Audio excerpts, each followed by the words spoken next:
Magandang po araw.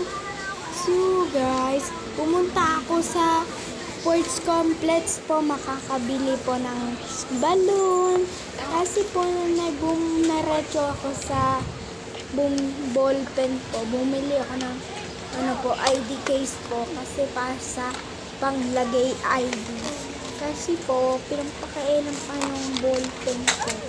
Kasi yung whiteboard marker ko kasi testing ko at 3,000 po hanggang bumili ko at testing ko yung pentel pen ko kasi habang hindi hirap makakabuksan kasi dapat may tape pa lang po kasi po bumili ko na lang siya at tapos bumili ko na ng tape tapos Ito yung pang grade 4. ayan na naman guys, punta ako sa Ito yung pang grade 5. bumili ng paper plate.